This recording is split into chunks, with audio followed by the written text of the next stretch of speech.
about soil, boys. Not dirt. Soil. Dirt that's under your damn fingernails.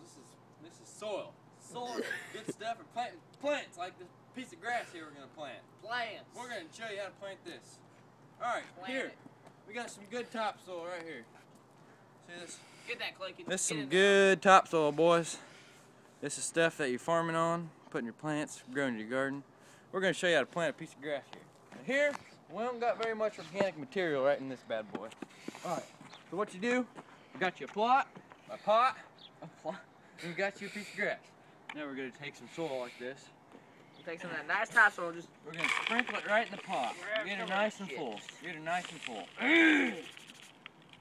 Get all the chunkies out. You know. Get some nice. Gotta get all the clumps. Now this topsoil here, it's rich in clay and sand. There's not much silt in here. There's a little bit of silt, but I mean it is just rich in clay and sand. You can just feel. That's probably about a. We're gonna break these up in here. Now if I were to judge the soil, it's probably about a medium. Medium. It's pretty. Medium. Pretty nice soil. Great for dark. Great for farming. I mean, it's going to be high in pH because it's so dark. So it's going to be some great overall planting materials for your plants. All right, now we're going to go ahead and set this plant right in the pot like so. Dig a nice little hole. We're going to kind of plant around it. Get a nice firm base. Then we're going to put some more dirt in there. Soil. Oh, my bad, Mr. Marvel. We're going to put some more soil in here. I can't believe I just said that. All right, so we're going to plant some more soil in here. And look at that. Would you look at that, Claykins? That is coming together nicely, isn't it, boys? This is some great soil. Okay, now we're gonna do that. Now we're gonna put, around the top, we're gonna put a nice layer of mulch so it can really suck up the nutrients and water and hold them in there nice and tight. So this plant can grow to its maximum potential. We're gonna lay it just like that. It also gives it a nice little finesse. A nice little... It makes it very appealing to the average person who's walking by. Yes, they walk by and they're like, well, hot dog, that is a nice... little blade of grass we got there. Is what Mr. Phil Austin with Austin's Lawn and Landscaping would make. This is a beautiful planted pot, a very nice adobe looking colored pot. It's got a nice clay color to it. This is what Mr. Phil Austin would plant in somebody's front yard. I mean, doesn't that just look great? Okay, so now about the soil. There's different types of soil. There's different things that happen to soil, good and bad. Alright. Here we have a nice chunk of soil. This soil is very rich in clay, silt, and sand. Those are the three major components. And organic matter would be the fourth. These are very important for our soil. Help it grow, help our plants grow, help allow the fertilizer to stay stable in it, and it works great. Yep.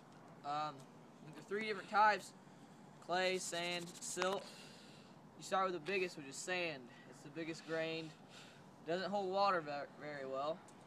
Next you go to your silt, which Medium-sized particles. is medium. It holds wet water fairly well. And then you have your smallest particles, which are clay. Which is just like the soil here, nice and clay. And they hold water very well. Clay is used at the bottom of ponds for holding water. Your nice medium silt here is used for prime farmland or gardens, and sand is generally used for areas that flood quite a bit or areas that you don't want water on, or generally they're in dunes around large bodies of water or deserts. Now, in order to keep this plant growing to maximum potential, we like to put fertilizers in it. They keep the roots growing strong, they allow the roots to get bigger, that way you have a maximum production of your plant. And a lot of these plants, as you can see over there in our compost pile, a lot of humus, which is like organic matter. We throw in there, we throw food scraps, things like that to keep the soil rich. And if we walked in there, we have worm bins. We put these worms in there, they eat up the soil and make it nice and rich, fertile, real loose, soft. Probably some of the best soil that you can have is when the worms are in it, eating it up and composting it. And a major part about the fertilizer is the chemicals that we use. There's nitrogen, there's phosphorus, Potassium, lime, you name it, you can put it on our soil and help it grow. Yes, different soil needs different attributes to increase production. So when you go to get fertilizer, generally you can have soil tests that will tell you what you need to to increase productivity. Well, boys, it's been real. That's our video. All right, kill it.